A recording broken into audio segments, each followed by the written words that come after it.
At this time, we'll call our regular monthly meeting for November to order. I'm going to ask that you please stand for invocation and our pledge of allegiance.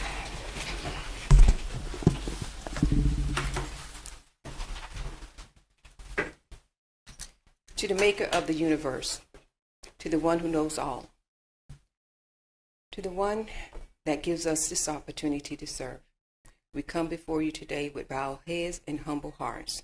We welcome you into this meeting today to guide us with your wisdom, with your knowledge, with your all-seeing eye. We give you the praise. We thank you for the beautiful weather that we're receiving today. But we also ask that you be with all those who are going through any kind of turmoil. We ask that you be with this nation and this world as we have so many different conflicts that are occurring. But we know that you are the answer to everything, and we welcome you today to have your way. Amen. I pledge allegiance to the flag of the United States of America and to the republic for which it stands, one nation, under God, indivisible, with liberty and justice for all.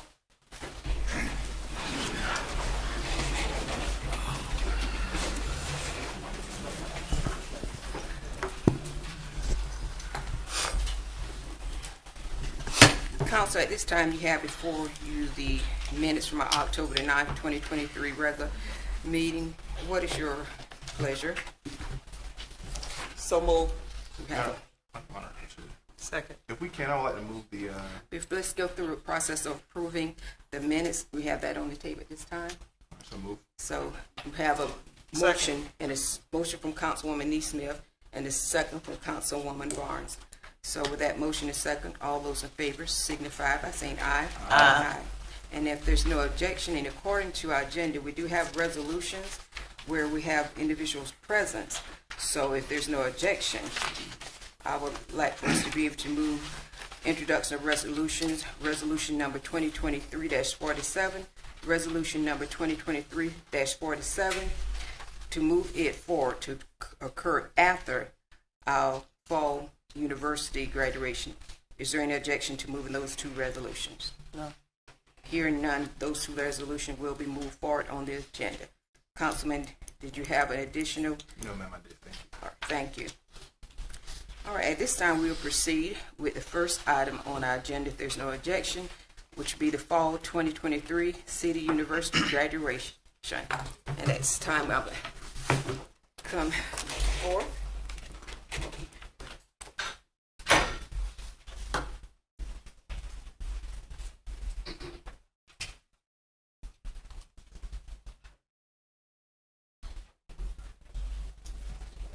Good afternoon, Mayor and Council. It's my pleasure today to introduce our fall session of our City University, the candidates that completed the course, and they're here today for graduation.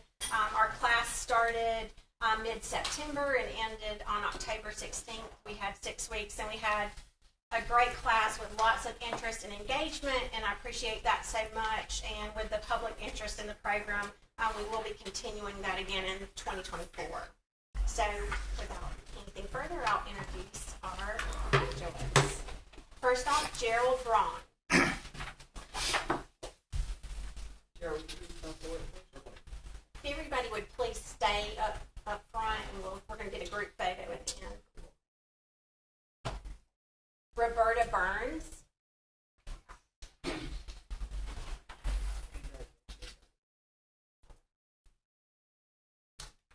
Ingrid Cherry.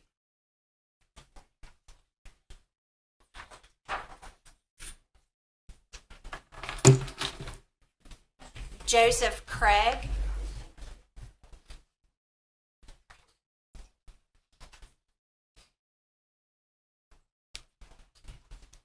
Chiquita DeBose.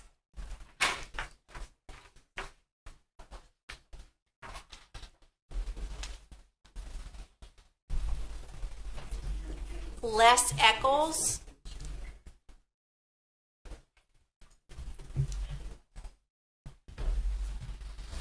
Francis Garber.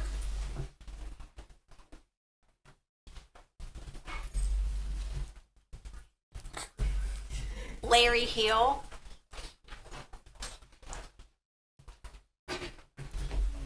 Nicole Middleton.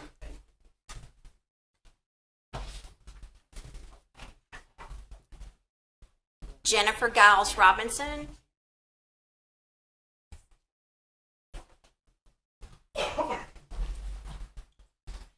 Ashley Scott.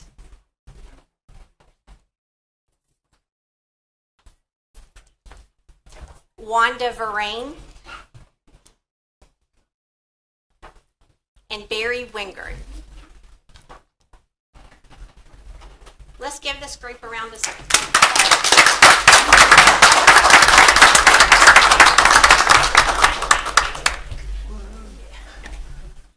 If y'all look at Adam, he's going to get a great pick.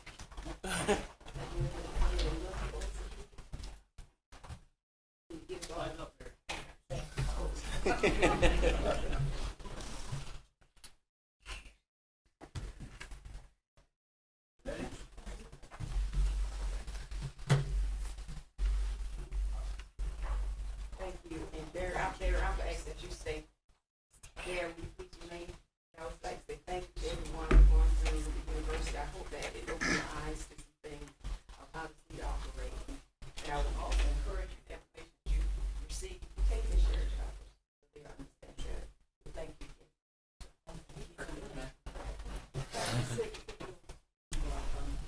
And Barry, before you leave,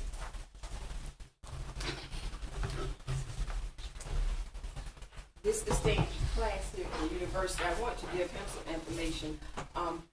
Barry has been serving with the city of Florence for years with our veteran committee. So this past weekend, we actually had an honor brought here to the city, and I would say because of Barry, his team, and our veterans. So if you missed it, what occurred was Barry hosted our wonderful event that we received an award on behalf of the city. But I would say that it reads that the Veterans Day National Committee hereby designate City of Florence, South Carolina as a regional site for the observance of Veterans Day 2023. And I say this, when I received this spoke, I make sure it was understood that we, the city, received this because of Barry and his team and the ones that came before him in order to establish the veteran park. But because of his effort and his team that we received this, but more importantly, it's because of all the veterans who have served to make it possible for us to be here as a city and as a nation. So I wanted to be sure to get a picture with this with Barry, and I'm going to tell you, thank you, Barry. And the mayor stood out there and got wet with the rest of us.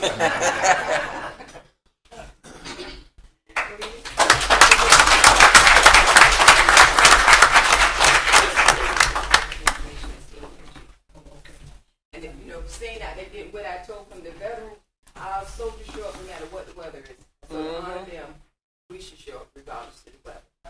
We had a very good ceremony given the weather conditions, but my day was really made. The mayor, the speaker, the chaplain, and 3 or 4 people off our committee went out to lunch afterwards.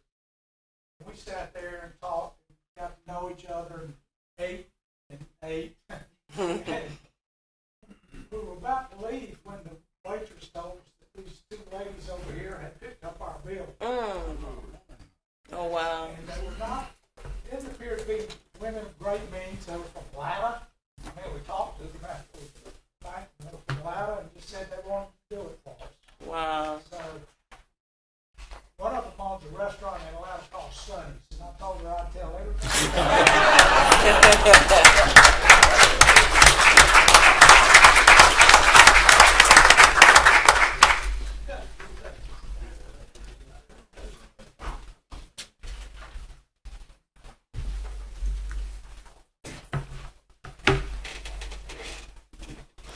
And once again, thank you to all the program participants for the university.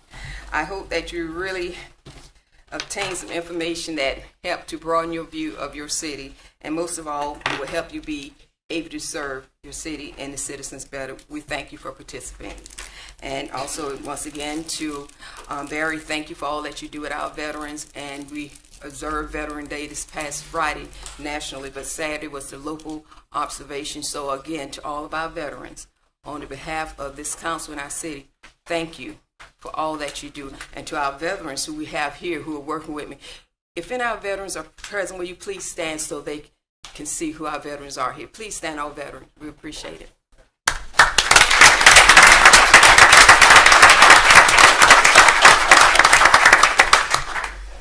And with that being said, we thank you again, and we're prepared to move forward with our agenda. And we have the movement of our resolutions. And the first resolution that was moved forward was resolution number 2023-47. Is a resolution to proclaim Friday, December 1st, 2023 as Arbor Day in the city of Florence. Do we have a motion? So moved. Second it. And we have a second. All right. And that is a resolution that we standard do each year, which recognizes Arbor Day because the city of Florence is a tree city. Is there any discussion? Hearing none, all those in favor signify by saying aye. Aye. Okay. Next, we have resolution number 2023-48, and we do have recipients in the audience for that. It's a resolution. Okay. Second. Okay, so resolution of 2023-48, which is a resolution that we have a first and second to honor the contribution of Top Hat Specialties to the efforts to the revitalization for downtown Florence. So we have a motion and a second. I'm asking that Mr. Scotty Davis come forth and read that resolution. Thank you, Mayor. Resolution number 2023-48, a resolution to honor the contributions of Top Hat Specialties to the efforts to revitalize downtown Florence.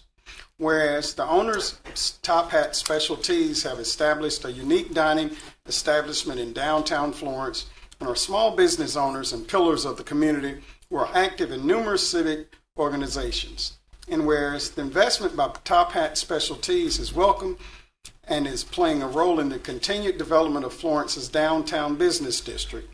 And whereas the owners are contributors to the community's growth through their community service, unique theme establishment, and exemplary customer service.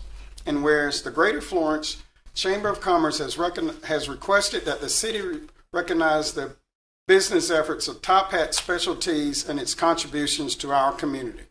Now, therefore, be it resolved that upon the petition of the Greater Florence Chamber of Commerce and in recognition of Top Hat Specialties' contributions to the continued efforts to revitalize downtown Florence, the City Council of the City of Florence, South Carolina hereby declares the month of October through December the Top Hat Specialties Quarter. And so it is resolved this 13th day of November 2023. Council, you have a motion and a second. Is there any discussion? Hearing none, all those in favor signify by saying aye. Aye. And opposed, like sign. Let it reflect that the resolution have passed. And I'm going to ask that Mr. Les Eccles please come forward to receive the resolution.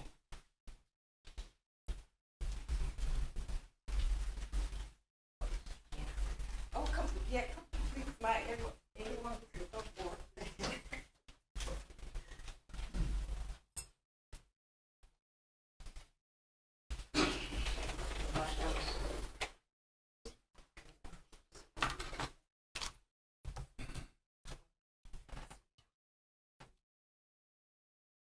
I'm going to ask you to place this here so you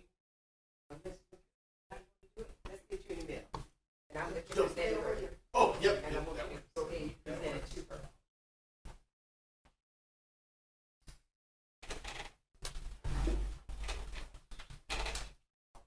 Thank you so much. And really quick, Lori, we appreciate your contribution to the community. We appreciate your establishment and the uniqueness it brings. And as you can see, the City Council and the Greater Florence Chamber and the community all appreciate you. So thank you for helping to be a small business that is the backbone of our community. And the last time you been down. Yes, absolutely. Like I said, please state your name and please state anything that you want to say, especially about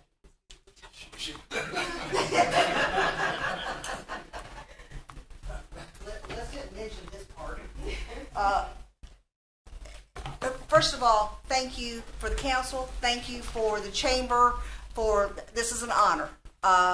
We've been in business for 23 and a half years. Years ago, when I was in high school and in college, and this is my silent partner, my husband John, or the dishwasher, whichever. Anyway, years ago, I worked downtown for Sammer's Shoe Store when I was in high school and college, and I love downtown.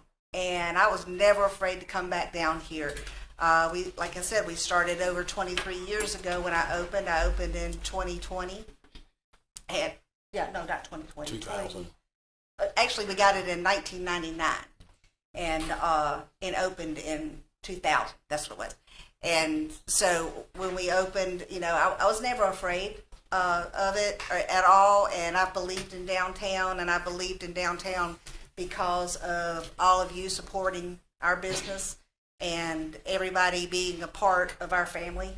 When you walk in my door, I hope you are my family, and you will continue to be. And anyway, we appreciate everything that y'all have done for us, and we hope to continue to carry on that for many more. Thank y'all so much. Thank you again. And at this time, we're going to open up any comments from the council. Recognize this Councilman DeBailey. Well, Lori and John, y'all are family, okay? Let's just be clear about that. And for anybody who doesn't know, Lori and John opened up the business downtown before downtown was cool, okay? Now it's cool to open up a business, but in 2000 and 1999, you talk about the leading edge of downtown redevelopment. They were the bleeding edge of downtown redevelopment. But it's a passion. And your passion comes through every day with not only with you and your family, because your son grew up there in the restaurant, but also the way that your staff treats the customers and just your love of Florence, your love of community, and the way you love up on your customers just as much. So we appreciate it. And having been there all those years ago with you, I just want to thank you for your commitment and your, I guess chutzpah might be an appropriate word, for taking the initiative when it was really a risky move at that time and sticking with it. But thank you so much. Thank you. Thank Chair, you. Chair recognizes Councilman Braddock. So as a girl dad, having a place to take your daughters to have a tea party with actual food and high quality, great tasting food has been a blessing, throughout mine and my girls' interactions. And I've seen them grow up. Yes, you have. Very special Valentine's events that you've had. So, just someone that we could point to when people were talking about downtown at the success that could be had. So, thank you. Thank you for your friendship as well. Chair, I did fail to mention that, it's not just me. I have staff that they make it right. And they take care of everything too. It's not just me. We're a family there as well. And I appreciate my staff more than anything. They're my right arms, and I appreciate it. Even the dishwasher. Chair recognizes Councilwoman Barnes. I too want to thank you so much. I was down there with Oscars, and so I remember falling in love with the chocolate covered strawberries we would order for the customers. And so I thank you so much that you are still here and you're still providing excellent service to our community. Thank you. Thank you so much. If that concludes comments from the council, thank you again for having your commitment to the city of Florence, especially to our downtown and all that you've done. Thank you to We all truly of appreciate you. it. Thank you.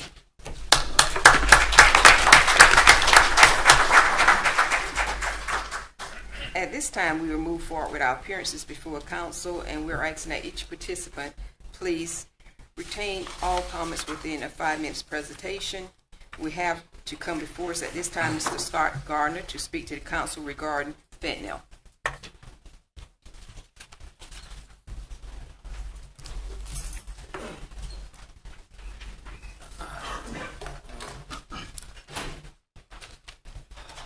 I can't tell you how much I would rather be in a different place than here right now talking about what I want to be talking about. But here I am. I stood here 30 days ago and I dumped my heart out. I can't tell you how difficult that is. I can't tell you how difficult it is to have to live with the death of a loved one that happens out of nowhere. There's no way you can set yourself up for what happened and happens. So I left here feeling a little optimistic, warm and fuzzy, and with hope and I still have hope. All right, I'm going to try to make this as positive as possible, but it quickly disappeared. And I know I'm an extreme guy. I know I'm a guy that wants things done yesterday. I've always been told that. The last 4 weeks, what I've done is I've talked to the coroner's office. I understand I'm just a normal guy, man. I didn't want this, all right?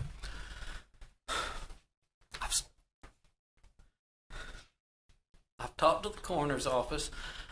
I've talked to drug rehabs. I've gone to undercover narcotics agent here in this town, EMTs, the medical field. I've been on the phone with people as far as Washington, meetings that I would never thought I would have been in, emails, endless amount of research online. But the most impactful group of people that I've ever had to meet with is this growing amount of victims to fentanyl. I wished you could just hear the pain, the devastation, the loss, the hurt, the hopelessness. It would wreck your world. It does not go away. The frustrations that you feel. So there's 3 things I just want to just pinpoint on. All right. One is through this last 30 days, I've learned that the way that the deaths, including my son's, are reported are not consistent and often not correct. So we know that over 100,000 people die. We know that the numbers are high and devastating and going up. But what are they really? What are they? Based on what I'm hearing, is hit or miss. And these are people, experts. So that's got to be addressed. Somebody has to address that. That's a problem. We recognize it. Everybody here last time recognized, everybody in the world, you have to live in a rock not to recognize it's an epidemic. It's affecting this whole world. And when it affects you, it doesn't just with the death. It's the mother, the dad, the brother, the sister, the aunt, the uncle, the fiance, the husband, the wife, the nephew. I mean, it just, and what that does, it causes, you think about that. You have, we had over 2,000 people reported died last year here in this state. And when that figure we know is not accurate. Multiply that by about 50. And then year after year after year. If you're not careful, it will turn into an endemic. An endemic being, it's a way of life. It's accepted. That we're too great of a country, too great of a community to let that happen. If we let that happen, shame on us. The third thing to me is, a plan of action. A plan of action. In advertising, I've spent a lot of time in advertising my 30-year career that I'm no longer involved in. It's, you got to have a target. The target's really it's clear in this one. Value preparation, quality of the ad, being consistent in their action, and repeat and repeat and repeat. And this concerns me when I know that I've been dealing with advertising all my life. And I'm just a normal guy. I don't want to come across. I feel like Dr. Gloom up here who was just up here. But I love Florence. Okay, y'all got to understand, I'm from Atlanta, Georgia. I've been a single parent for over 20 years. I made a decision about 12 years ago to take a transfer with the company I was with to run the store they had bought here. And me and my kids, that we all agreed, let's leave, let's go. And my career came to an end 5 years ago. But guess what? I'm still here. My daughters are still here. My son would have been here. But here's some things, three or four things. I Google this, and I'm not bashing. You understand? I don't have to be here. My family's not here. My crime. I Googled this. How is Florence, South Carolina crime rate? This is the exact words. With a crime rate of 65 per 1,000 residents, Florence has one of the highest crime rates in America compared to any size, smallest to largest. I had no idea. We know about the income. I mean, America's income's 74.6, South Carolina's 61.8, Florence 49.7. Health. And once again, I know this is all negative. I just read an article, and this is from 2023, the most unhealthy city in the state of South Carolina. Florence.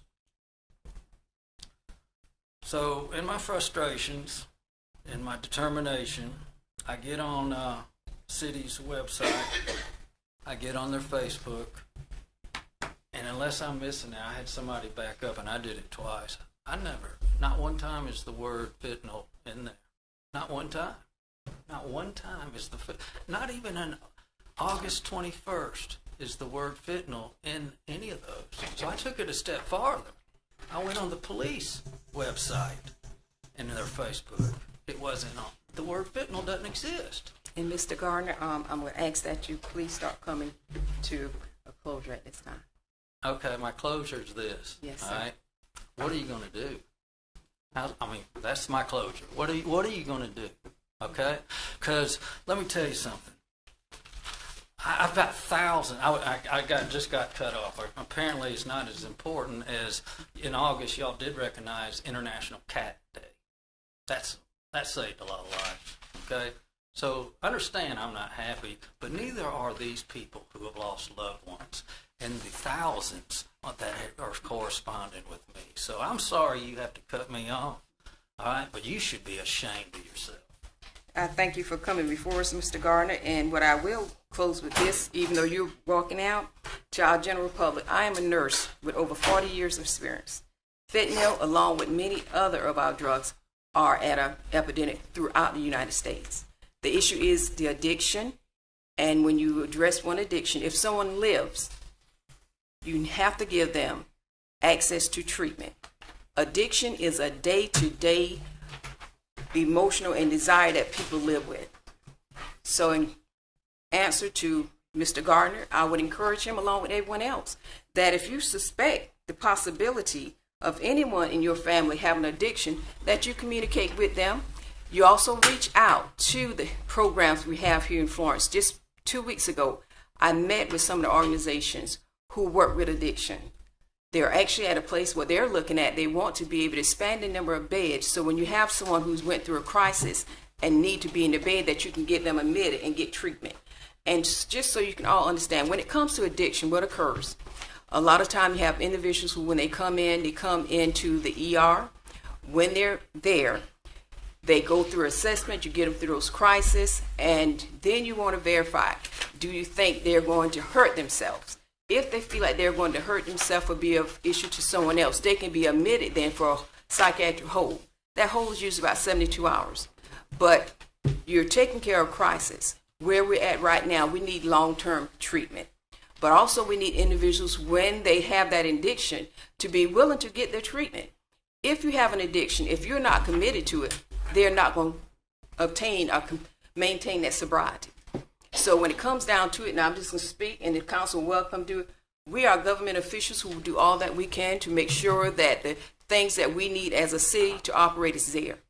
A part of that is working with our healthcare community. We have 2 major institutions here who provide health care. They also have Hope Health. We also have Mercy Clinic. Access to medical care is here. We do have addiction programs, but individuals who have an addiction must be willing to be a part of it. You cannot make a person obtain and stay sober. So we have lost individuals not only to fentanyls. If we go back, there's an epidemic for several years, and we had issues throughout the nation with crack and crack cocaine.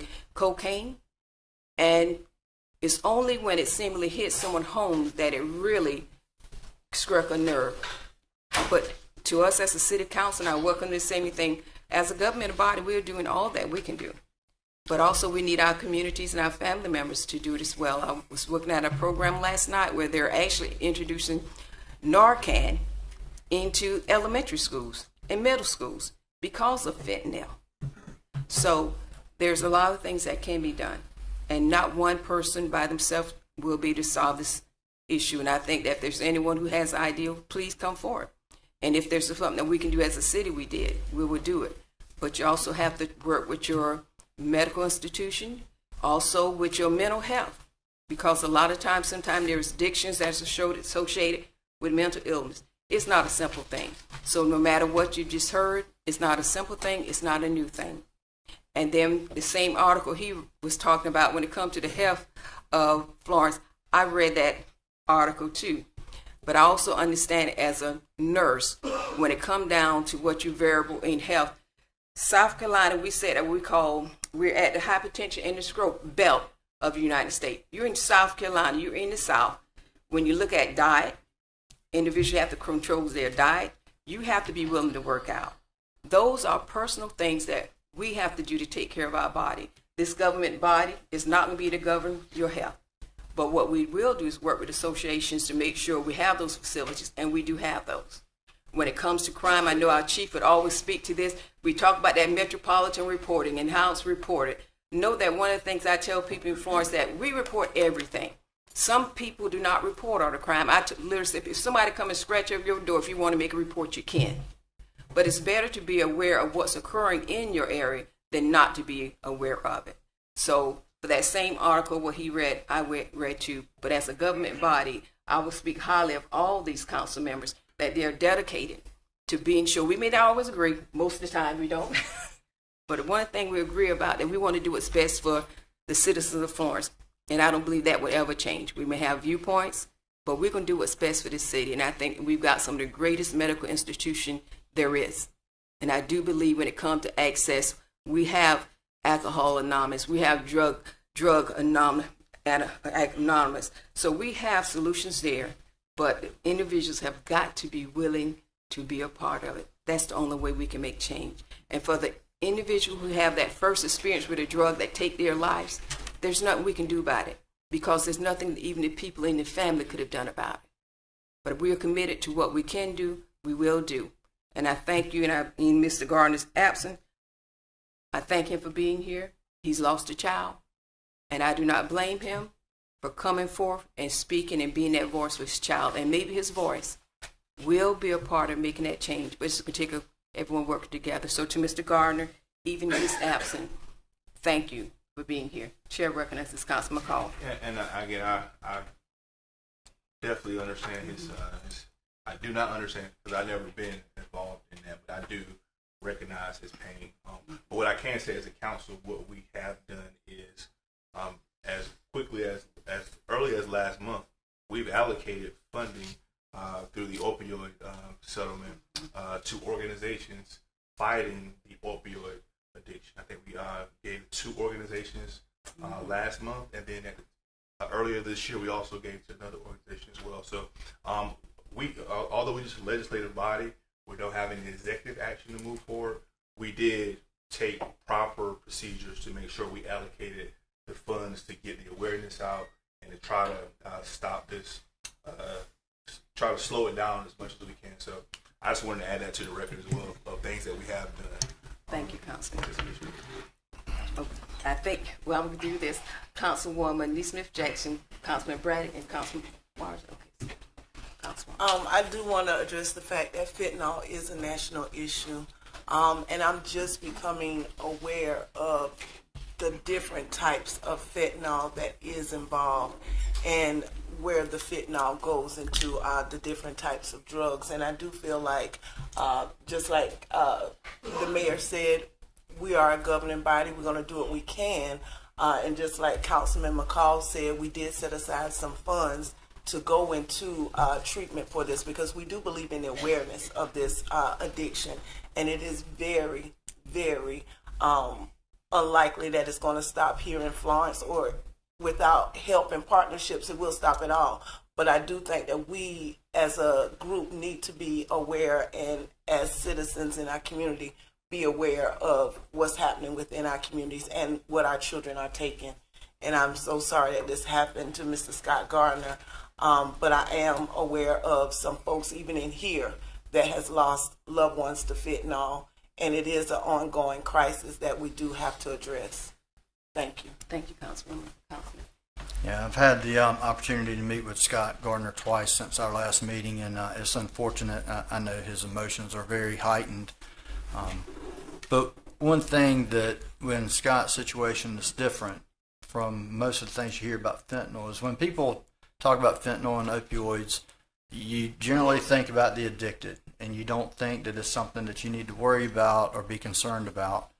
Scott's son had a back issue and asked for a pain pill, mentioned the issue, got a pain pill from a friend, cut it in half, took it, and unfortunately had fentanyl in it. He wasn't a drug addict. He had never used drugs. He didn't know. And what Scott is wrestling with is the fact that when people have thought about fentanyl and opioids, you think, oh, that's just an issue for the border. That's just an issue for, drug addicts and people of that sort. But what I hate is lost in the emotions, and I like to speak for Scott, is you need fentanyl test strips in your home if you have children. You need Narcan in your home if you have children. Fentanyl is being put in marijuana. Fentanyl is being pressed into date rape drugs. Fentanyl is being put into anything. And the likelihood that someone could find themselves overdosing on fentanyl that had never used a drug or been involved in that lifestyle is very high. And you don't hear about it because, unlike Scott coming forward, if your child dies of a fentanyl overdose, you don't want them branded as a drug addict. And so you're simply not going to say anything. You're simply going to grieve in silence like you would with a suicide or something like that. And so to avoid your child disparaging your child, people just don't mention it. But fentanyl needs to be talked about in elementary schools, in high schools, in churches, and all around, because it is epidemic, and it could be in your medicine cabinet, or it could be slipped in your daughter's drink at a fraternity party, and you never have any idea. So we can no longer, what Scott's trying to bring to everyone's awareness, and in his grief is having trouble doing, is that this is not a drug addict problem. This is not a mental illness problem, a hospital problem. This is not a crime problem. This is all of our problems because your child could take half a pill for a backache and OD on fentanyl. It's just that easy. And so please, if anything, as a council that we could do is utilize our websites, our social media, our marketing and PR committee to just get the word out that, fentanyl can affect you. Your child's not a drug addict? Well, fentanyl can still affect you. Let me tell you how. We need to get this message out because children are dying every day and have no idea, what they're putting into their bodies. So I'm grateful that Scott's come, and I've tried to, encourage him to take a different approach. But when you're going through grief, that grief drives you. So with that, if there's anything that we can do on our websites, just to get that message out that fentanyl can be in your house, get the test strips, get the Narcan, because you don't want to become a statistic, and you don't want your child to be known as someone as a suicide, as an overdose, or as a drug addict simply because they took something they had no idea what they were taking. And in closing, where I would add still from a medical standpoint of view, one of the things that we as medical profession tells everyone, do not take someone else's medication. So if you can close with everything that we've heard, the long and short is, do not take someone else's medication. I'm skeptical if I'm getting a Tylenol or something, I want it in a packet for someone else. So we all just have to be mindful. And I still will always go back to any drug can be dangerous. Any drug can be addictive the first time you take it, so you don't even have to be a willing component. But regardless of what, that first experience can take a life. So with everything that we've heard, with all the recommendations, we just need to be mindful. And we need to educate our young people and our families starting in our home to that vulnerability. If that concludes all of the comments, we thank you, and we'll bring our appearances before council to a close, and we'll move forward with our agenda.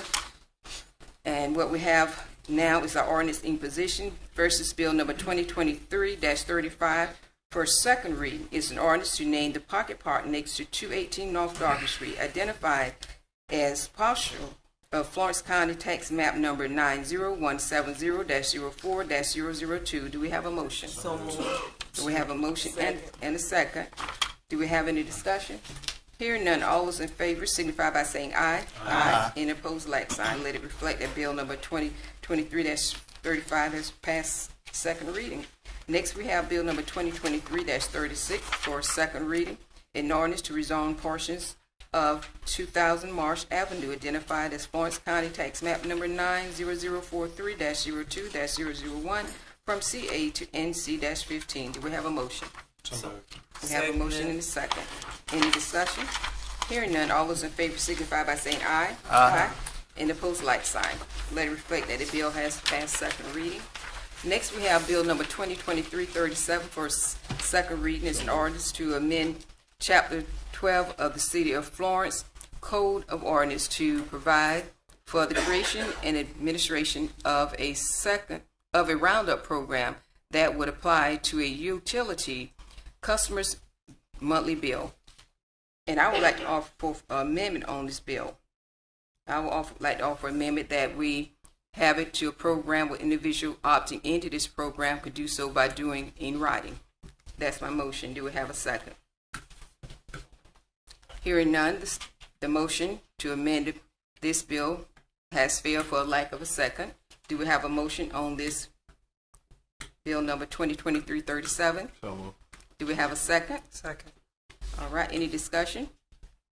My only discussion still will be that with the things that we've done in the past, increasing the bill rates in order to take care of our present needs, but also we had to now let the charges for cars be passed back on to the customers. I still stand that when it comes to a roundup program, even though we know it's been successful in other areas for the City of Florence, I believe, and from the people who have called me, they would prefer to have that option to opt in by saying they want to be a product, just like when they go through the grocery store and they ask them at the counter whether or not they want to donate.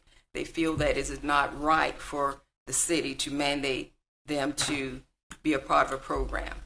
So that is what I received from the public, and that is why I place forth that amendment.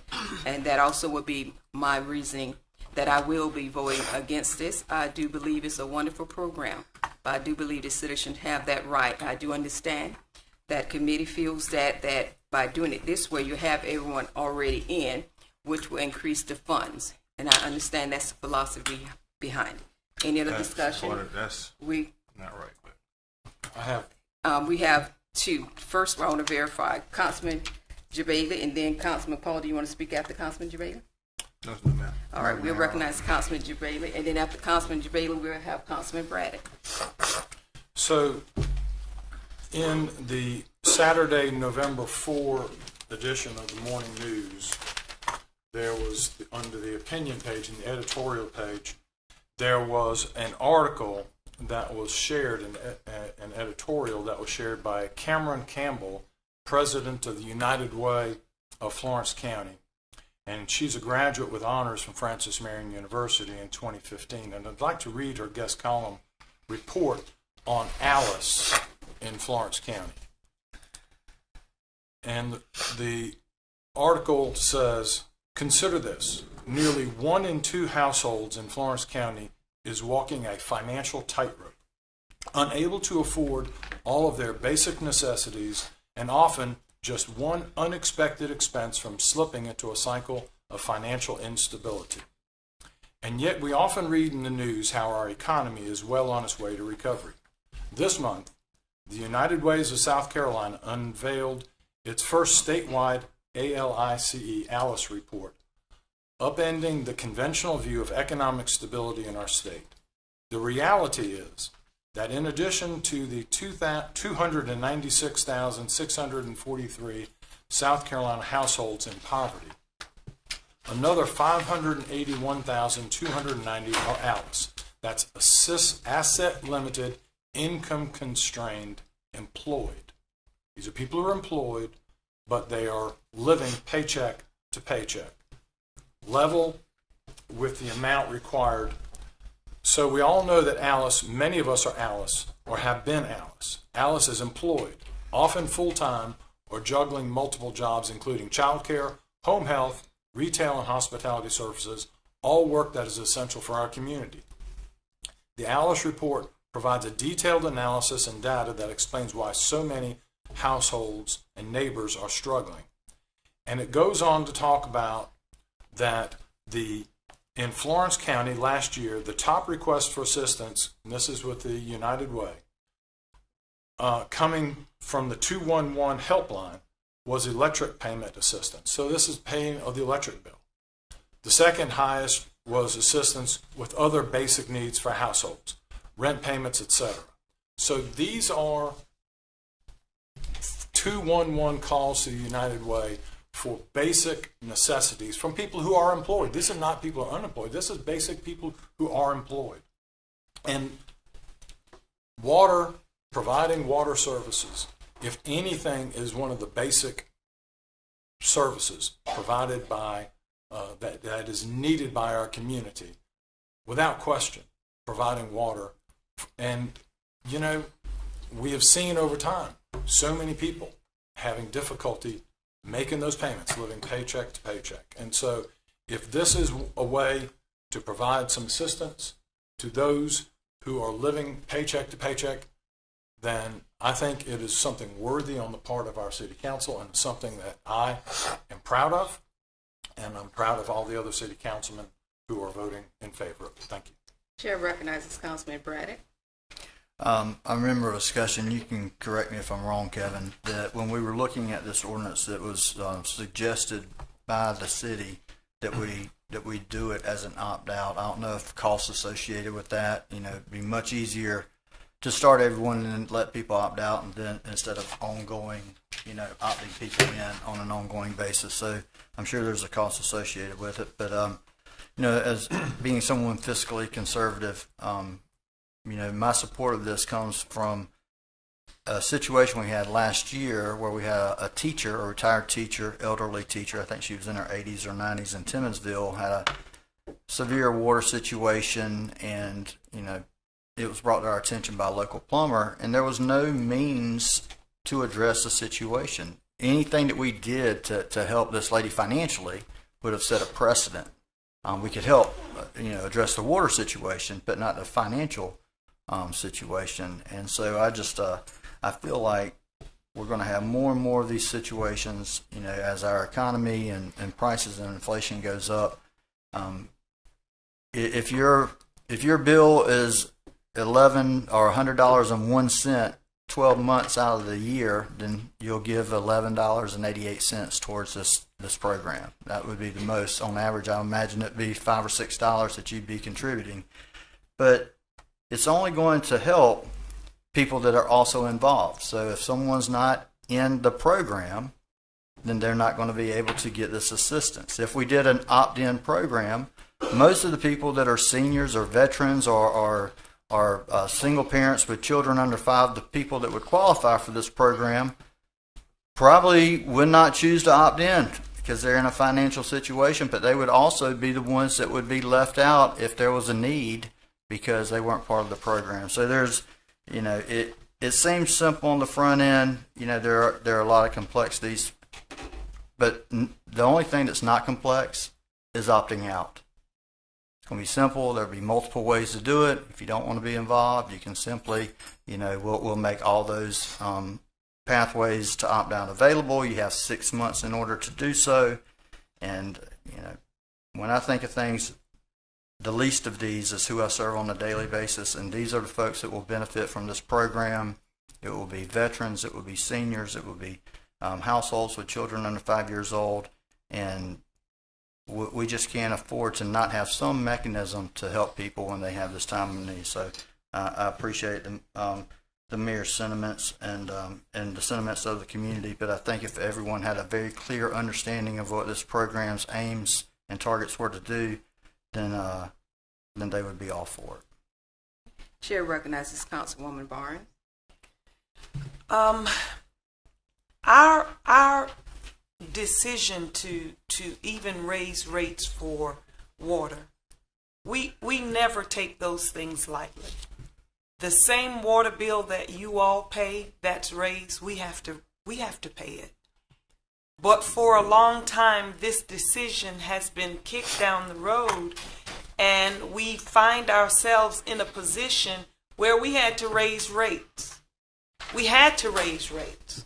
But we also understand with everything that's going up, there are some people that will have problems with their utilities, whether it be electric or whatever.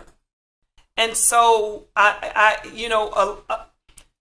we understand no one's fussing as much about the hike on the water bill.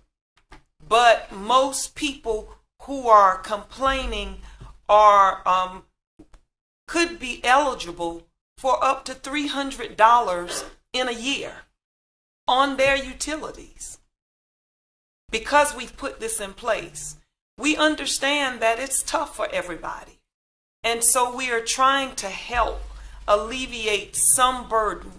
Now, once a month, if I've got to give up 25 cents, that helps my auntie or helps an aunt or helps someone down the road because they struggle in paying their bills, we are our brother's keeper.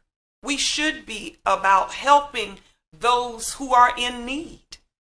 That's why we took this position to be in a position to make all of Florence better. And so raising the rates on water will make Florence better. And it's also going to make Florence better when our elderly or those in low income can be provided with assistance if it is needed because of the rate hike. Chair recognizes Councilman McCall. Thank you. And again, I guess kind of reiterating the sentiments of members of council. I've been to several community meetings since first reading, and it was well receptive amongst a lot of people. The biggest thing is what I agree, and I think we spoke about it in our committee, was the word just need to get out to more people. I think it's kind of a negative perception because you do have someone against it. Some people might think that is something, might think more of it than what it is. The people who had questions about it were people who benefited from it. And when I explained to them the benefit, they was like, oh, okay, it makes perfect sense. So again, I understand the success of this program is based off of the marketing on it. And that's why we proposed not to have it go into effect until next May. And therefore it gives you 6 months to opt out. And if you don't opt out within that 6 months, you can opt out a year from now or 2 years from now. You can always opt out. But we just want to make sure we get the word out to those out there who will be needing the assistance, and to let people know that this council is looking to be community focused and making sure that we're taking care of the least of these. So again, I just wanted to put it out there. Thank you. Thank you to all the council, and I will still summarize. It's a good program, and the only concerns in place I've had is about individuals having the right to choose. As stated, Lake City has the same program, so it's an operational program, but the citizens who've had concern was about their right to choose. So with that being said, if there's no other discussion, all those in favor signify by saying aye. Aye. All opposed say nay. Nay. Let it reflect that the bill has passed second reading. Next, we have ordinance, introduction of ordinance. The first one is bill number 2023-34 for a first reading. It's an ordinance to amend the budget for the city of Florence, South Carolina for the fiscal year beginning July the 1st, 2023 and ending June the 30th, 2024. Do we have a motion? So moved. Do we have a second? Second. We have a motion and a second. At this time, we'll hear from Mr. Rawlings. Thank you, Mayor, Council. This is an ordinance that we put forth every year where we take a look at projects that are in process, purchases that have been ordered but have not been received yet, and we reappropriate that money into the current year so that we can meet those obligations. Do you have any questions for Mr. Rawlings? Hearing none, all those in favor signify by saying aye. Aye. Any opposed, like sign. Let it reflect that bill number 2023-34 has passed first reading. Next, we have bill number 2023-38 for first reading. It's an ordinance to amend Article 2 of Chapter 2 of the Code of Ordinance of the City of Florence to add provision relating to the committees of the City Council. Do we have a motion? So moved. Do we have a second? I got a point of order on this. It says it's sponsored by City Council. Who sponsored this ordinance here? This is an ordinance that's been in process since if we read back, we established these committees in 2021, correct? If you go to our outline. And we've never put anything official down. Jim was working on that prior to him leaving. And so at this point, when we got our new attorney, I asked him to go back to look at it, to pick up where Jim left off. Are you sponsoring this? It's not necessarily responsible. This is something if you got a committee, anything, Councilman, you need guidelines for how to operate. So we don't have, right now the committees are just operating. We don't have any guidelines except for what is flopped in, so choose. So what the attorney did was he went through and he checked with the municipal association, other organizations to get guidelines for what we're already doing. This is to give us guidelines for what we're doing. So once again, we have a motion on the floor. I got a question. Okay, let's do proper procedure. We have a motion. Do we have a second? Okay. So if we don't have a second, the motion will fail. So at this time, the motion to put guidelines in place for our committees has failed. So now we'll move forward. It's a dead eye. Okay, point of order. No. Point of order. No, point of order is when you have a motion on the floor. Point of information. Then I need a question answered. A point of order can be raised at any time. Okay, thank you. And I'll talk to my stuff. Yeah, but Yeah. Well, but make it clear though, the motion has failed for. That's why I wanted to have clear. It's off the table. So now you can proceed, but not this, because this is dead. I've got a question about what we were just discussing to the lawyer. With our committees, is this the first time we've had committees in the last 3 years? Is this new? The committees that we have, because the mayor just said that there is no guidelines, and we've not heard of any guidelines that were needed. And so was that new? I was new coming on city council, so I don't know if it was new or not. So us having a committee formed, was that new? No, well, first of all, that's not a point of order. The motion, as the mayor says, the motion has failed, and a point of information is only valid if there's something pending. But if you want to allow me to answer the question, I'm happy to answer the question. If you want to waive the amendment, no, it's dead, and so no. We can vote. Well, can I make a motion that we get the information? Because I want to understand. She had this long time to speak on her feelings and what it was. And now I'm asking a question, and I can't ask a question. That doesn't seem to be proper and in order either. Well, if the chair would like to allow a point of information, I'm happy to answer the question. At this point, I do want to clarify with the attorney, this information was sent out to the council, correct? Yes, ma'am. So the council has this information. Point of order, please. I have the floor. No. I will finish this statement. I am talking. Yes, sir. Point of order to the attorney. No, Councilman. Point of order is a response. No, I'm going to bang it because you're going to respect me as the chair, and I'm asking our attorney. This is a point legally Councilman, raised. I am speaking to the council. I'm asking the attorney on a point of order. I'm not asking you, madam. But the point of order is basically asking the chair to clarify, and then there can be an appeal from the. And my statement is to you, attorney. I'm actually talking to you. Yes, I asked you, did this information get sent out to the council? Yes, ma'am. How long ago was this information sent out to the council? Several months ago. And clarify if not, have you not actually met with some of the council members about this, correct? Yes, ma'am. Okay, so this information is not new to the council, correct? I can't say whether it's new or not, but you sent it out. Yes, ma'am. So you sent it to them, so they've had access, correct? Yes, ma'am. Okay, that's what I want to be clear, that this is not new information to this council. The council has received this in an email form, and some of the councils have actually met with the attorney. So the access to the information has been provided. And like I said, this part is dead. Now, if you want to proceed with I your have a point of question, you're order welcome to question, do. Now you're Mr. welcome. Attorney. Chair recognizes Councilman Javela. Under our system of how we run things here, Robert Rules of Order. Council has adopted our rules of order. Yes. It's- Under Robert Rules of Order, every council person, and the mayor being a member of council, equal to everybody else. Is that correct? Yes. Okay. Well, under Robert's rules, the mayor, Robert's rules deals with the conduct of the meeting. Yes. And the mayor, under our form of government, under the council manager form of government, is the default as the chair of the meeting. And let me clarify. I'm the presiding officer. In this Right. case, that happens to be the mayor. Right. Okay. The presiding officer is just one of the members of council. Is that correct? In our form of government? In our form of government, substantively, we don't have a strong mayor. The mayor's not the chief executive. Right. But the mayor, unless council decides otherwise, the mayor sits in the chair at council meetings. Yes. Right. So my question deals with the point of order. When a point of order is raised on a procedural matter, Right. my question is, that's where the city attorney comes in to respond to the point of order. Is that correct?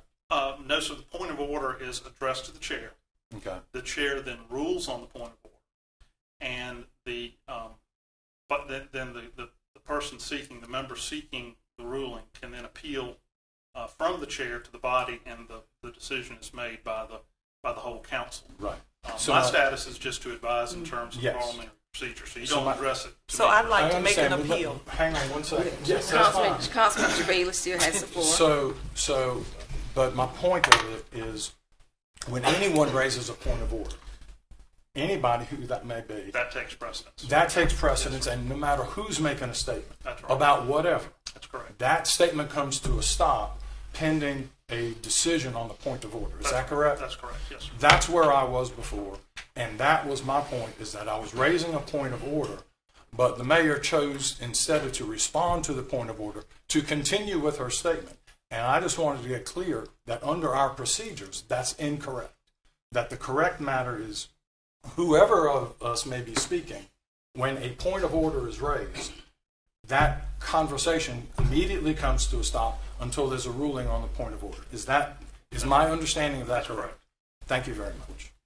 Chair recognizes Councilwoman Barnes. I'd like to ask for an appeal for you to be able to answer my question. So you have to appeal from a ruling. The chair has to have ruled on a point of order for you to appeal. Okay, then so you appeal- then I you second the appeal. But then you appeal to the body, so there has to be a procedural determination made by the chair. The issue is this: a motion was made. There shouldn't have been any discussion prior to a second being made. that And was my question. without a second, nothing should have been said in terms of I make a motion to give first reading to this ordinance. And so my question, and you don't have to answer right now, was I'm asking a question but not allowed to speak, but the mayor is allowed to go on, and when I ask a question about what she's saying, we're not going to talk about it. And so I just think that is, if we're going to do what's best for everyone involved, I think that we should be above, forthcoming and just fair across the board. If the mayor is going to give her spiel, but then not allow us to ask any questions, that just doesn't seem proper. If I may, Councilwoman, the way to handle that is not to allow any discussion if there's not going to be a second. Once anyone began speaking prior to a second, that would have been the time to call for a point of order. Point of order down here. Okay, there you go. My question Just a now, moment, because Councilman. of, The chair recognizes Councilman Smith. because of the statement you just made, saying there should have been no discussion. Technically, the statements that were made about this ordinance that was read should not be a part of the record, correct? There is some argument that that's the case. There's even an argument, I know some parliamentarians take the position that if there is a motion that does not get seconded, you don't enter it into the record. You Correct. don't enter So it into the all record. statements that were made probably should not be a part of the record because there was no second. That would be something, once draft minutes are presented for you to review and approve, then that would be the time to strike that. All right, thank you, Mayor. And now, also, point of order clarification, I wanted the record to state, when the motion was read, no one seconded, correct, according to our minutes? So at that point, it was dead, correct? And so at that time, communication should have ceased, and it should not have been in. Debate is not in order unless and until there's a second. Correct. So there's no second. That means that right there was dead, and we should be moving on to bill number 2023-39. So we're supposed to proceed, correct? Yes, ma'am. Okay. And that was my point of order. Thank you, Councilman, or Council. At this time, bill number 2023-38 for first reading died due to a lack of second. So now we're moving to bill number 2023-39 for first reading. It's an ordinance to update the Appendix A and Appendix B of the city's current business license ordinance as required by Section 6-1-400 to 420 of the South Carolina Code of Laws. We have a motion. We have a motion and a second. At this time, we'll hear from Mr. Rollison. Thank you, Mayor. This is an ordinance that we're required to do every 2 years by state law. It came in effect 2 years ago when the state standardized the business license process. Excuse me. And this is just a requirement that we change some of the they're called NAICS codes, but and put them in different categories. Any discussion? Hearing none, all those in favor signify by saying aye. Aye. And opposed, like sign. Let it reflect that bill number 2023-39 has passed first reading. Next, we have bill number 2023-40 for first reading. It's an ordinance to update section 2022A to align the date of the taxi cab inspection with the business license renewal. Do we have a motion? So moved. And do we have Second. We have a motion and a second. At this time, we hear from Mr. Rollins. Thank you. This is just changing the dates of the inspections for taxi cabs. It had been in June and December, but when the state moved the requirement for business license to be required to renew in April, we did not at that time move the taxi cab inspection dates before that renewal. And so this is just aligning that back with the business license. Any discussion? Hearing none, all those in favor signify by saying aye. Aye. Excuse me, Mayor. What would be the new terms, the new dates? I'm sorry. They'll be due in April and October. Any other discussion? All those in favor signify by saying aye. Aye. Any opposed, like sign. Let it reflect that bill number 2023-40 has passed first reading. Next, we have bill number 2023-41 for first reading. It's an ordinance to annex and zone CG 700 South Park Drive, identified as Florence County Tax Map number 90004-01-018. Do we have a motion? So moved. So we have a motion and a second. At this time, we'll hear from Mr. Moore. Thank you, Mayor, members of council. This is a request to annex and zone commercial general the property located at 700 South Parker Drive. This is the property located just essentially within the parking lot of the Housing Authority building. The request was brought to Planning Commission in October at their October 10th meeting, and annexation and the zoning was unanimously moved forward with their recommendation to council. The property is currently, zoom there so you can get a little bit better of an idea of where this property is located. Currently houses 6 total commercial units. The property owner is requesting this for city services and police, fire, sanitation.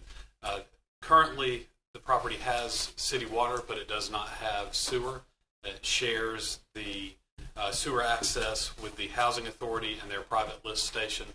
The property owner has signed a sewer lease form at which, should sewer become available in the future, we will notify them so that they can proceed with connecting to our sewer system. But at this time, there are no plans for any sewer extensions. Thank you. Any discussion?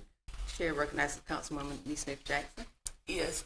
Tell me, Clint, what part of that is in the city? Because it's not the housing authority, is it? Yes. So the housing authority They is annexed 2 years ago when they moved into the new building. okay. So that's what's adjacent to that area. Yes, Okay, ma'am. got it. Any other discussion? Hearing none, all those in favor signify by saying aye. Aye. Any opposed, like sign, let it reflect that bill number 2023-41 has passed first reading. And as we proceed through our outline, as you can see, the introduction of the resolution listed for A and B were moved forward on the agenda, so those have been addressed.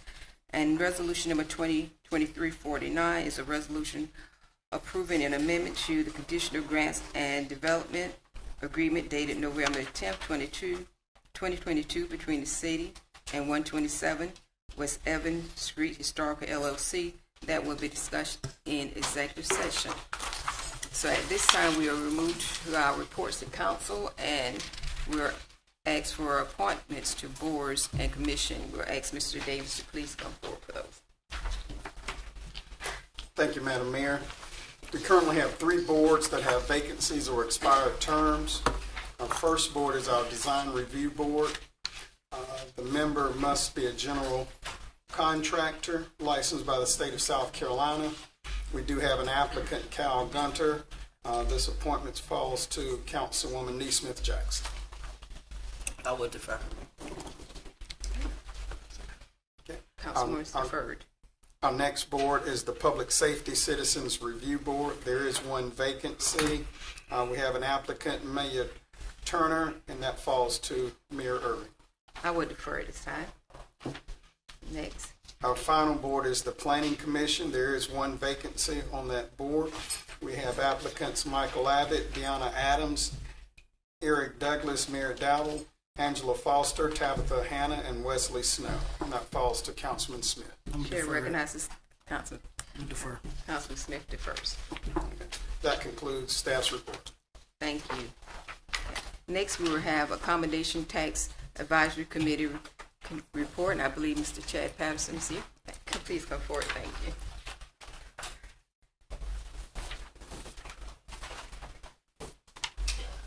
Thank you, Mayor and members of council, for the opportunity to come today to present the City of Florence Accommodation Tax Committee's recommendations for distribution of the 2023-2024 funds.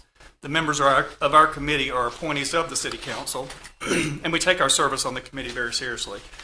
The committee is responsible for making recommendations to City Council for the expenditure of the 65% of the accommodations tax funds received by the state.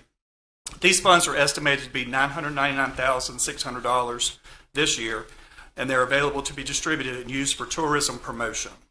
Based on the state laws and city guidelines, the committee carefully reviewed all 21 organizations and events based on their past, present, and future abilities to bring tourists to our community. The committee was able to fund approximately 80% of the $1,253,000 in requests, and we're confident that these allocations recommended are fiscally responsible investments back into the community. Thank you again for the opportunity to serve on this board. You've heard the report. What is your pleasure, council? Move to approve. Second it. We have a motion and a second, and now we have discussion. Yeah, I'd like to make an amendment, I'd like to make a motion to send to Finance Committee for review prior to vote. Okay, so you want to amend the motion to have this moved to the finance. There's been an amendment offered to the motion to have it. So we're second for the amendment to have it moved to the. I'll acknowledge and modify my motion to send it. So you want to modify your motion that this be sent to the Finance Committee? Sure. Okay, so the motion is now to have the Accommodation Tax Advisory Committee report sent to the Finance Committee. Do we have a second? Second. We have a motion and a second. Any discussion? Yes. Discussion. Exactly what was that? The report that we have that's been given to us by the advisory committee, the council members want to have it sent to the Finance Committee so the Finance Committee can look over the report. This report or every report?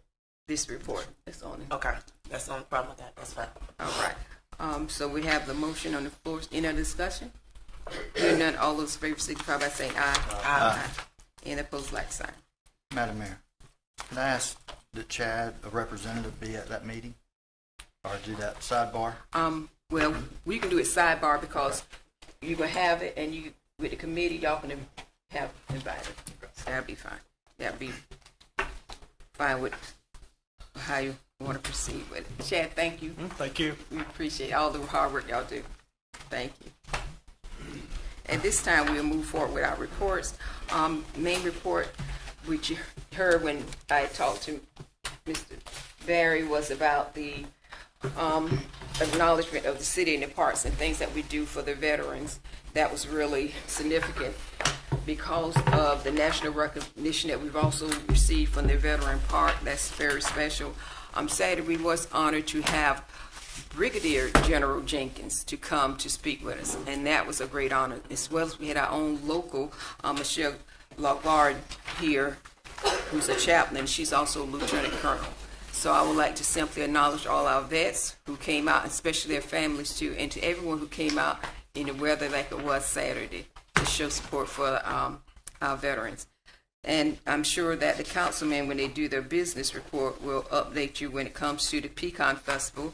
As you know, that was held, and that was a great success. And I always want to be sure to recognize former Councilwoman Pat Gibson-Highmore, who was the founder, and also her great team that she had, and also the team that's still serving, which one of our councilmen do chair, to make this continue to be a success, and this festival now being recognized by the state.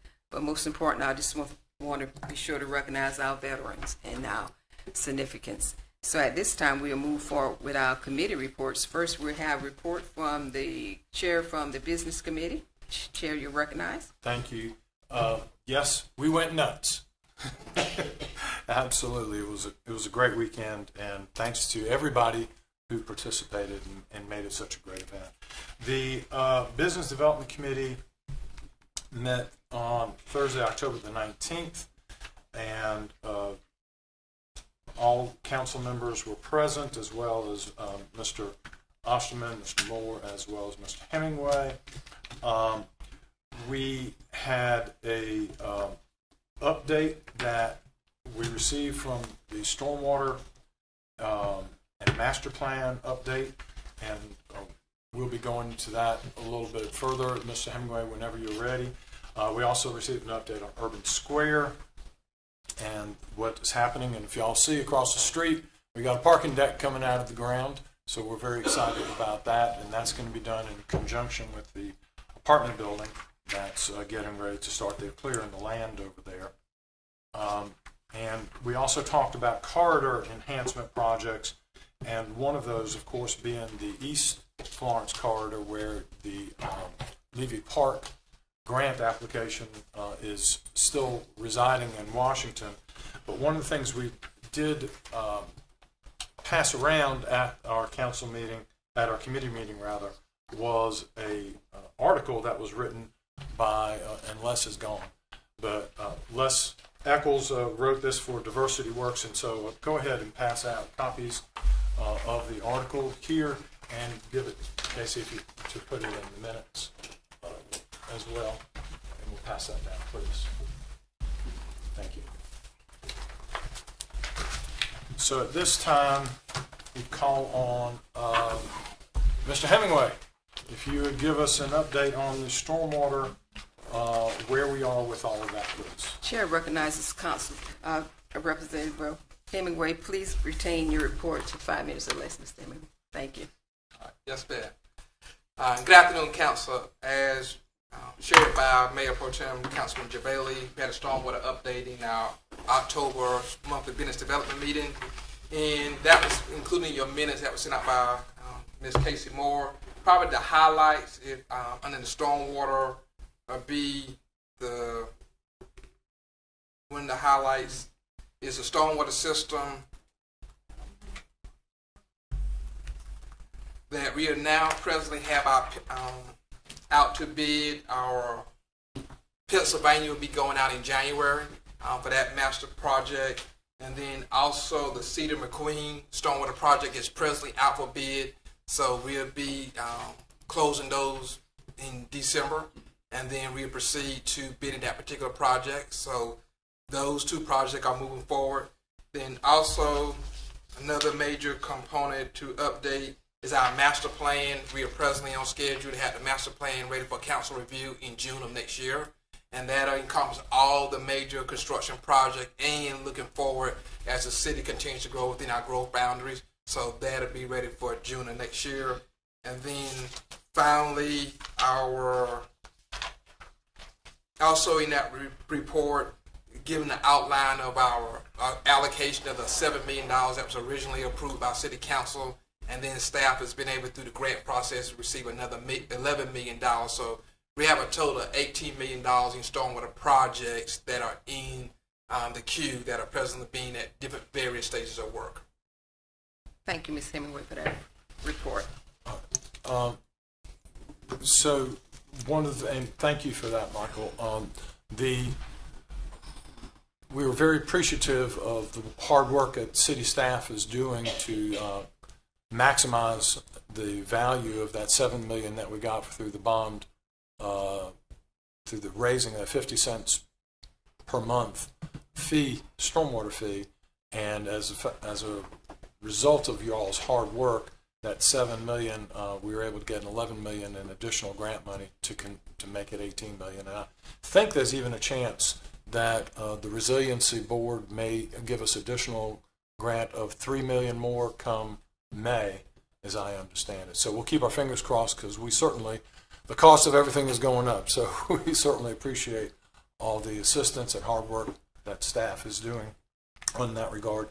Anything further, Councilman Barnes or Councilman Bryant? Thank you. Okay. That's for that our report. Chair. Thank you. At this time, we recognize the Chair of the Community Development Committee. Thank you, Madam Mayor. First, I want to say congratulations to our very own George Jabali. I really think that I am, other than George Jabali, I am the only one up here on council that was actually working with this Pecan Festival when it first started. I was on the Downtown Revitalization Board when the first Pecan Festival happened, and I served with Councilman Billy Williams at that time. He was a councilman, and I can remember one of the things that I I truly believe that we should never write people out of history. I think that is, I don't like it as a African American, and I don't like it if I see it done to anyone else. I thank God for Pat and Jean Downing coming up with the idea of Pecan Festival, but it came to fruition when they went to George Jabali. And for years now, I've sat here and I've listened, and we have left two people out of being founders. And I don't think that that should be, we should give credit where credit is due. And it was hard work. Seeing the Pecan Festival then and seeing the Pecan Festival now, a lot of hard work went into that. And I think it's only fair that every person gets credit. We should not write people out and only give it to one person. So to Pat Gibson Highmore, Jean Downing, and George Jabali, the Pecan Festival is what it is today because of all of their great work and their team. So kudos to all that have done a great job. Now, as far as the my committee, I am the chair, Councilman McCall and Councilwoman Neesmith. We all serve on this board, and I left out on last month that the council, we voted to come before council to discuss, actually to conduct, a study for housing. We understand that there's a lot of affordable housing that is needed. We want to change that to obtainable housing, but we do need a study to go by, and I think it's been a good while since that study has been done. So we will be asking for that in the new budget that's coming up. We understand that it cannot be done now because we are already budgeted for this year's, but next year we will be coming before you to do to conduct a housing study. I think that is all from my committee. If anything else counts, Councilman. Well, thank you. That's it, Madam Mayor. Yes, I do want to add, when it comes to the Pecan Festival, this for a matter, clarification. I remember Councilman Billy D. Williams was my representative in District 1, and I was the secretary for the Community Association. So I'm very familiar with his work, and I still would want to acknowledge that Councilwoman, she did. She went, she had the idea, and she spoke with Jean Dowd, but she's recognized in the State House as the founder.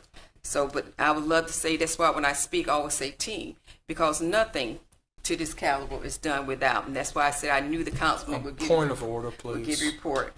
And so, Point of order. I believe the councilwoman gave her report on her committee, and I don't think it was appropriate for anybody to go on independently unless there are some questions about her committee report. well, for me, it was not a question. I want to compliment her because of what she said, because she is correct, and I want to thank you for your report, Councilwoman, as I would do with each council member. So next we have on our agenda the Marketing and Public Relations Committee. Chair, could you please give your report? Yes, I am the chair of the Marketing and Public Relations Committee. Alongside that committee serves with me as Councilman Smith and Mayor Pro Tem Jabali. We had a wonderful meeting where we saw an update on our Newly app. The committee is working so very hard on it, and I cannot wait till it rolls out. And I'm sure everyone is going to be excited when they see what's really going on. So I'm excited, and I want to thank everybody for their hard work. And we will be seeing the fruits of their labor coming really, really soon. So look out for that. The next thing I want to say is we've come to a milestone in me as City Councilwoman. It is 1 year for me serving alongside these beautiful people. I want to thank each of my colleagues for your experience, for your unwavering support, for your expertise with me along while I witness and while I transition into servicehood, rather. And I want to thank you for our time together. And I'm looking for a couple more years where we really can make an impact in our communities. So I want to say thank you, thank you, thank you. And that concludes my report. Thank you, Councilwoman, for your update, and we're looking forward to seeing those when that app comes forward. Yes, so I'm thank excited. you so much. Thank you again for all your hard work, and congratulations on your year's service. Thank you. Thank you, Councilwoman. At this time, we'll move forward with our next report from our Finance, Audit, and Budget Committee Chair. Thank you. We met on, and I think the members of this committee is me, myself, and Councilman Smith and Councilman Brian Braddock. We met on October 25th, and we discussed the monthly financial packet for September 2023 with the Finance Director, Mr. Kevin Rollinson. In addition, we also discussed the implications regarding the Roundup program, as well as figuring out a route of how we're going to make sure notices get proper notices get to utility customers. I think we're going to kind of let that go to the hands of the marketing committee on that, how you all market that program. And then lastly, we briefly discussed the accommodations tax and having a representative come speak to the finance committee regarding those recommendations. And that will conclude our report. Thank you so much for those reports. Thank you. If that concludes, all of our reports. We are prepared to go into our executive session. And for our executive session, the items that we have slated is A, for a discussion related to a proposed economic development project 30-4-70A5. Then B, a discussion related to proposed economic development project 30-4-70A5. Then C, a legal advice 30-4-70A2. Then D, legal advice 30-4-70A2. Then E, a personnel matter 30-4-70A1. Do we have a motion? So moved. Second. We have a motion and a second that we proceed to executive session. Any discussion? Hearing none, all those in favor signify by saying aye. Aye. We are being just as after, and this will take about 5 minutes. We have just returned from executive session, at which time there is no vote or action taken, and we will proceed with our agenda as outlined. First on our agenda, we had item A for a discussion related to a proposed economic development project 30-4-70A5. Do we have a motion? So move. We have a motion. Do we have a second? And yes, and that, and just so for the record, that would have been item number 2023-49 was that particular resolution. And that was a, Economic development one? yes, a resolution approving an amendment to the conditional grant and development agreement dated November 10th, 2022 between the City of Florence and 127 West Evans Historical LLC. Second. All right, we have a motion and a second. Any discussion? Hearing none, all those in favor signify by saying aye. Aye. Any opposed, like sign. Let it reflect that that resolution economic project has passed.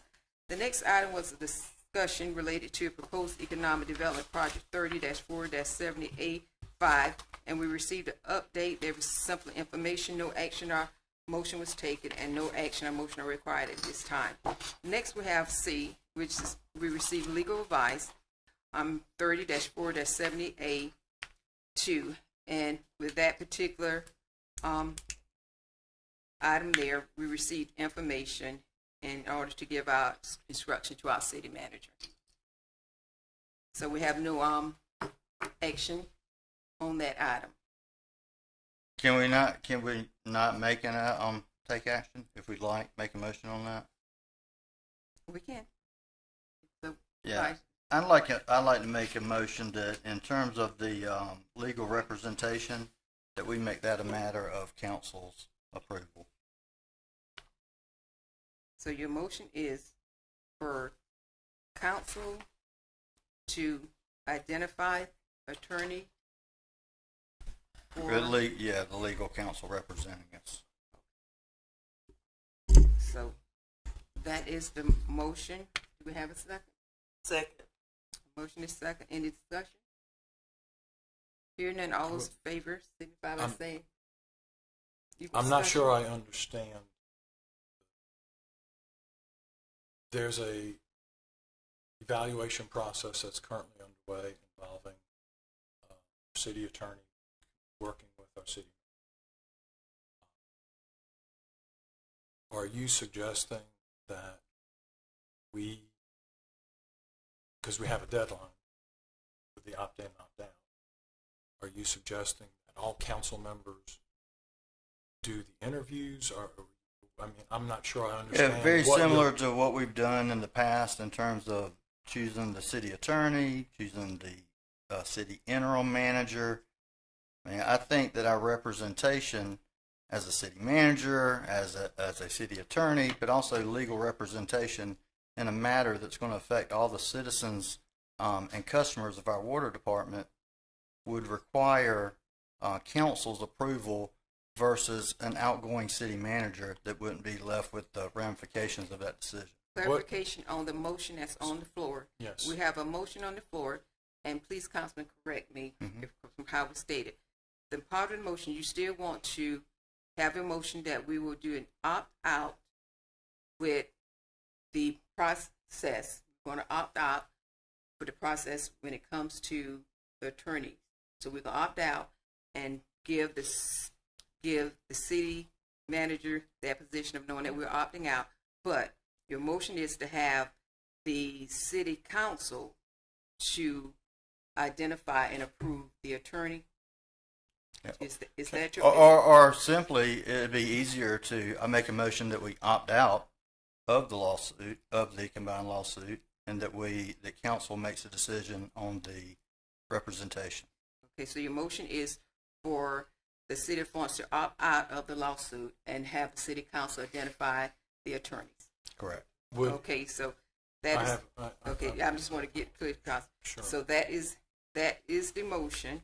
Now, I want parliamentary procedure cleared on this. So we're having a motion.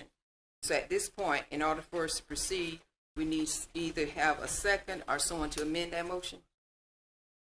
I think it's on second. Right. So Sandra did a second. So we've got a motion in a second to follow forth with the opting out of the lawsuit and then May I just sort of clarify what we're talking about here, just so there's no misunderstanding? Mm-hmm. So, as I understand it, Councilman Braddock, the issue we have before us is whether the city is going to opt out of the PFAS forever chemical multi-district litigation suit settlement that's pending in Charleston. Is it my understanding your motion, the first part of it is that we will opt out of the PFAS settlement? Correct. And that then the second part is the city needs to retain counsel to pursue its own action against the defendants who are in the PFAS settlement currently. So council would like, in lieu of the city manager making the decision, council would like to make this decision itself in lieu of the city manager, although a process has been started of interviewing firms and talking to firms about who would best represent the city's interests. Rather than the city manager making this decision, you'd like city council. Well, we certainly would want all that input and advice, but yeah, I definitely, I wasn't aware that process was even occurring. We're Councilman, talking about before we $80 go million. into discussion, as he was clarifying the motion. So So that- we that- have that a, is your Yeah, motion. that's but Ben, don't leave. So right now we have a motion and a second. So now we're at a point that we can either have an amendment or we can have discussion. Do we have an amendment to it? We'll have a discussion. So no amendment, so now we can have discussion. Chair recognizes Councilman Bailey. So, I understand you wanted council to make the final decision. And I understand, is my understanding from what we heard, is that the process of evaluating that review and evaluation of applicants is underway. What if it were to be, we were to make a decision, we could even come in at a special call council meeting and come back when the recommendation is made to us about, here's our candidate number one, we think these are our order of preferences. We think these are number one, and I'm just hypothesizing. Mm-hmm. What if they come back with top three? This is the recommendation number one, then number two, then number three, and then we then take that information, we can go into executive session, I'm sure, have a discussion about it, and then come out and vote. Yeah. The process of how we come about recognizes Councilman Braddock to respond. The process by which we come to a decision, certainly I want to utilize everything that's been done, but with a decision of this magnitude, anything else, we're either involved in the vote on the process or the vote on decision, but yet I find out 30 minutes ago about a vote in a process that I haven't been involved in at all. And I think it's my responsibility on council to be involved in that process. I understand. Chair recognizes Councilman Bailey to respond. Thank you. So my question is, and I understand that, but my question is, if that were to be the way it would happen, would that work for you? Yeah. I mean, that's the same way it would happen. Chair recognizes Councilman Braddock. I can come.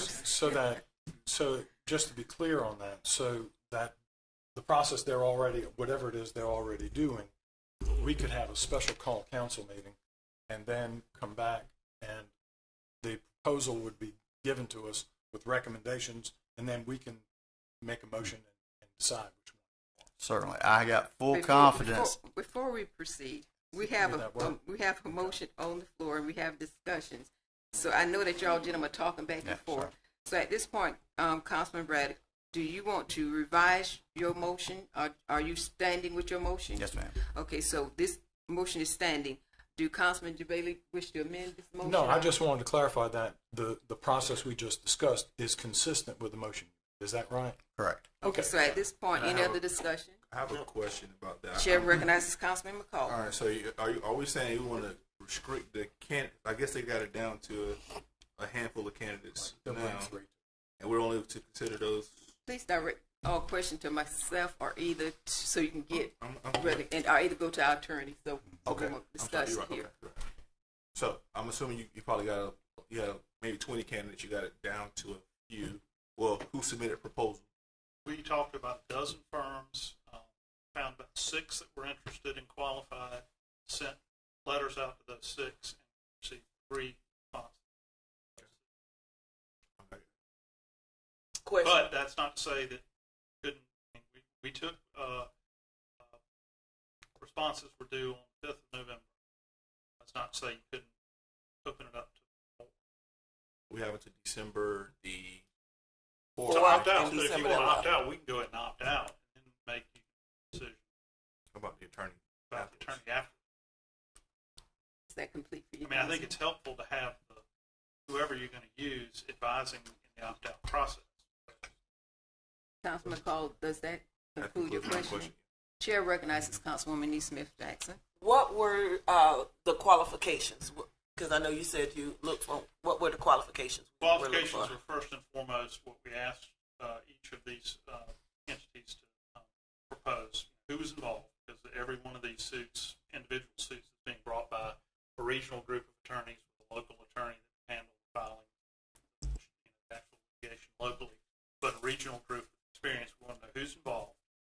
Obviously, what the fee arrangement's going to be, how costs are going to be handled, who's going to fund the cost, if the costs are actually funded by the attorney, group of attorneys, what experience these attorneys have with costs, particular mass tort litigation in general, what other public clients have they represented. I can certainly provide you a copy of the letters. Okay. So if the fee and who's funding it, all of that was part of the qualifications. Right. That's what we asked to be addressed in a letter, to the city manager saying we'd like to make a proposal to represent the city in PFAS litigation. Chair Madam Mayor. recognizes Councilman Braddock. Would it be possible to get that information out to council and for us to have a special meeting on that Monday, the 27th at 4 o'clock after we have our interim manager interviews? Would that be enough time for you?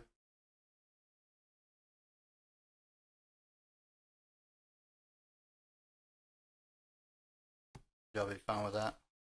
Okay, so right now we have a motion That on. Monday.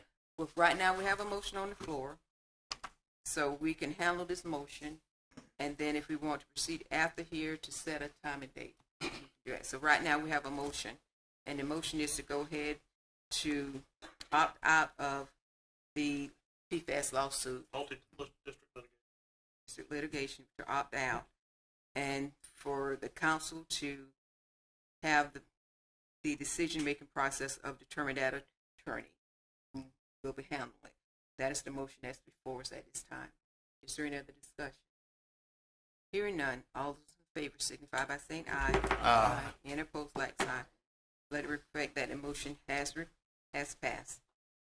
And as stated, you'll follow up outside for his meeting. So next we have legal advice 30-4-78-2. Do we have a position or motion at this time? Mayor, I would like to make a motion that council designate the city manager as the hearing officer for the hearings and appeals according to sections 13 through 15 and 13 through 16 of the city code for the remainder of this calendar year. Do we have a second?